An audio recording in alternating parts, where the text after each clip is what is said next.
Salaamullah saaxiibayaal dhamaantiin meel kasto aad joogtaan halkani waa kanaalka Right Click Som magaciiguna waa Mr Click halkan wuxuu ku soo gudbiyaa muuqaalo ku saabsan technology iyo isticmaalka aaladihii ugu dambeeyay sida aad ciwaanka sare ku soo aragteen waxaan doonayaa inaan muuqaalkan uga hadlo su'aal in badan soo laabatay oo ku saabsan WhatsApp-ka haddaba su'aalahan ayaa iga kala yimid Facebook, YouTube iyo WhatsApp-ka waxayna ahayeen badankood miyaa la jabsan karaa WhatsApp sidee loo jabsadaa WhatsApp sida aan hore u soo sheegay waxaan maanta doonayaa inaan su'aalahaas ka jawaabo waxaan ka codsanayaa intaan u sii guda gelin muuqaalka inaad kanaalka ku soo biirto oo subscribe inoo saarto sidoo kale ha ilaawi inaad gambalaalka furto aad iyo aad ayaad u mahadsantahay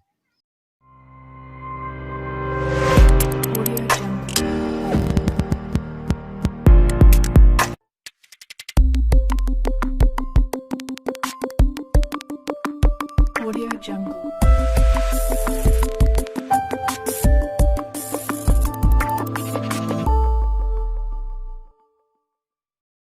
WhatsApp-ka ayaa ah aalad aad loo isticmaalo oo ay Soomaalida badankood ay isticmaalaan marka loo barbardhigo email iyo Messenger. Sanadii 2014 waxaa jiray qaab badan oo lagu jabsan jiray WhatsApp-ka waxayna ahayd waqtigaasi wax aad u fudud jabsashada WhatsApp.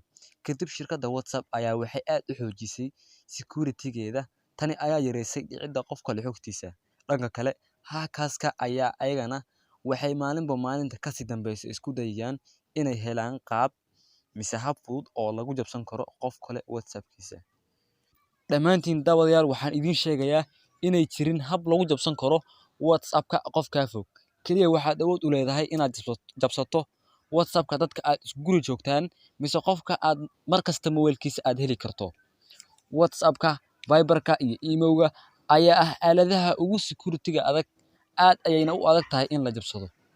12 bishii shanaad 2015 ayay shirkadda WhatsApp ku dhawaaqday si kalsooni ay ku dheehan tahay in security-geeda ay adkaysay taasi oo ka sii dhigtay macaamiil badan in ay yeelato.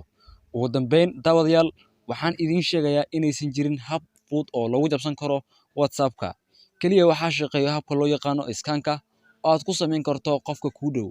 Ha ku daalin raadinta sida loo jabsado WhatsApp. Wixii gadaal ka soo kordho waxa idinla socodsiin doono anigoo ah Mr Click. Ugu dambeyntii waxaan ku xasuusinayaa inaad kanaalka subscribe saarato gambalaalka furato sifo aad ula socoto muuqaaladan oo kale iyo wixii warbixin oo ku soo kordho WhatsApp-ka aad ayaadna u mahadsantahay.